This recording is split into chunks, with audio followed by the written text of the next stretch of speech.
both guys, it's been kind of a tumultuous time with, Arkansas looking for a football coach, looking for an AD, and I think a lot of people are really excited about the way you guys are playing. I mean, fans always like basketball, but they seem even more excited and appreciative of what you guys are doing. Do you get a sense that you're kind of helping the fans get through a tough time with the way you guys are playing? Could you both answer? Yeah, I feel like we're going through a tough time right now as a school, as an athletic department, but I feel like fans are really excited about basketball, and we're just trying to give them something to be excited about.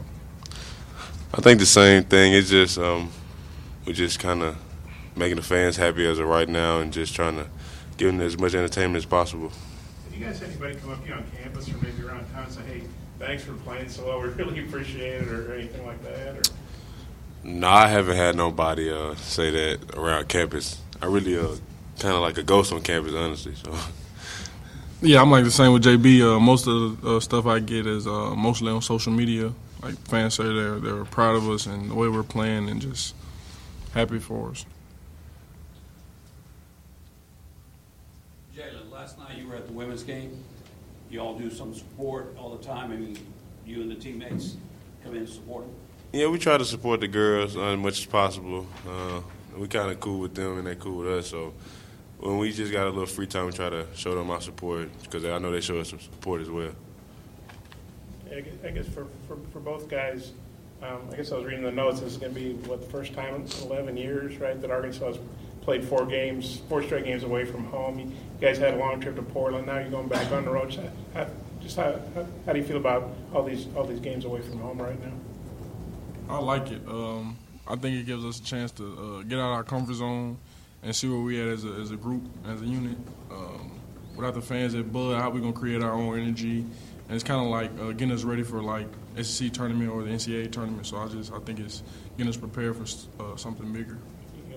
I think it's a good thing to be away from home early. I think because it'll help later in the road games, especially during the conference tournament or just on a road game in the conference period. So I think just having that confidence together and being one is a good thing on the road. Trey, Houston up next. What do you guys see out of them and I guess the schedule moving forward? Say it again. What do you see out of the next game, Houston, and moving forward? I think just taking one game at a time. They're a pretty good team. We played them last year. That's a pretty good players. I think we just got to focus on ourselves and just be better defensively and just keep gaining defensive stops and stuff like that. I think we'll be all right. For both of you, where do you guys think you are after that tournament and playing the level of competition you guys played last weekend? I think we're at a good time right now. I think we still have a lot of work to do. It's early in the season.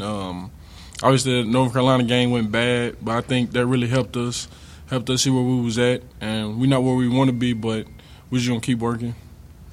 I think we good right now. This early in the season, I think we're 5-1. So if we just keep taking it one game at a time and just play for each other, it's gonna be a great season. You guys played 3 games in 4 days out there. Now it's going to be, I guess, 6 days between games. But after a long trip and a lot of games, do you think you guys need a bit of a break from games, or just how do you feel about going 6 days without a game after playing 3 and 4 days? I think it's all right. I guess we get the rest, but not really because we still got practice and we treat our practice like games. So I think we're just preparing ourselves every day and just keep pushing each other. You want to take that, Trey? Yeah, I think it was tiring once we got back. Had school, get back to going to school and going to classes. But I think it's coach preparing us for this game because I know it won't be no cupcake game. Houston's a good team, so I feel like we just getting ready. For both of you guys are, I think, top 15 in the country in pace, like how fast you're playing. Do you think that that's just because you and Darryl are older and you guys have more veterans on the team, or why do you guys think that you're playing so much faster than you did last year? I think it's just the will to want to do it, really, and just working on it every day in practice and pushing each other every day in practice and just holding each other accountable. That's our biggest word this year is accountability. So if we keep doing that, we hopefully get top 5 in that category. Oh yeah, like you said, him and Darryl last year was just coming in trying to see where they fit in. But I feel like this year they're more so in their role, and we're just exerting that energy and trying to get it up tempo like Coach asks.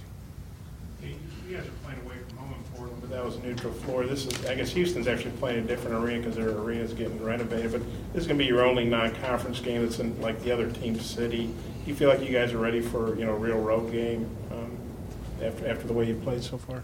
I think we're ready. We're a pretty good road team. I guess we got some of the guys we had last year on the road. So I think with the leadership we got and just having the seniors and just knowing what we can do on the road and know what we should do on the road. Oh, yeah, like you said, with the leadership we got, I think leadership is big on the road. As long as we play defense and do what we do best, I think we'll be fine. Hey, Jeff, those shots that you take and make, they were joking around on the radio on Monday night that it's crazy to see you do that because you don't really practice. How much goes into you making those plays out on the floor, and how much do you practice situational shooting like that? Sometimes I just go off instincts, or I really just give it up to my teammates, though, because they get me open and stuff like that. But with those shots, sometimes I joke around, sometimes I don't. It really depends. I know me and Trey, we play horse a lot, too, so I take some of horse activity games to the game.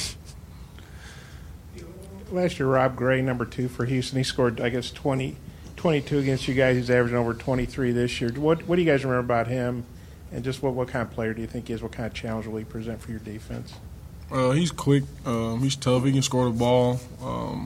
He was really good last year. I think he messed us up a lot on the pick and rolls and getting in the lanes and making decisions. They had another kid, Dotson. He was pretty good, but Rob Gray, what makes them go this year. So I think if we get the ball out of his hands and make other people make decisions, we'll be fine. I think last year, I think we had him contained the first half, but the second half he got off pretty good last year. So I know he's a good guard. Just got to contain him and make other people make plays. For either of you guys, Adrian's like top 5 in the SEC in blocks per game, and obviously he switches on to guards a lot. Did you guys see this coming? I mean, I don't know that any of us really knew he was going to start until Dustin got suspended. Did you see him playing this early? I did. I think his energy and his versatility is good for our team. He can do a lot of things. Jump very well, get off the ground quick, very athletic. He's got a high motor that we need and that we want on the floor. Oh, yeah, like he said, Joe is versatile. He's very athletic, and I think all on the team knew he could play this well. We expected him to play this well, so we just need to keep him going for us. I guess JT Plummer, he was a manager last year. I guess he was going to be a manager this year until you guys had some roster issues. I know he's not starting or anything. Just what's it like having a guy who's a manager? Now he's one of your teammates. And just what do you think he's added to the mix for y'all? I think he got enough experience. So I think JT, he's a good dude, great dude. I don't think he understands he's a player now, but he still try to rebound for us and stuff like that. But we tell him to shoot the ball whenever he open in practice or whatever. But I like JT. I love JT. Yeah, he's been for 4 years, I think. So he's not like a new guy. He's been here. He knows what we're doing, and he runs the plays. And when we practicing, he knows the plays. He knows the defense. He knows all that. So it's pretty good. Last one, Tom. Go ahead. Those of us who were watching at home, we were treated with the Bill Walton experience of hearing about bridges and parks and bicycling and a lot of other topics, not necessarily related to basketball. Did y'all talk to him? What's y'all's Bill Walton experience from out there? When we first got to the Motor Center, he was one of the first people I met. I went over there and shook his hand and introduced myself, and we was just talking. He was just talking about the season and good luck on the year. But he was a pretty cool dude from what I was talking to him. I think when we first got there, I talked to him as well. I think he's a nice guy. I think they gonna keep him on the ESPN, so I don't know why people think he's gonna get off of it, because they making money, so his rating going up. So he's a great guy, great man, great legend as well. So I like Bill Walsh.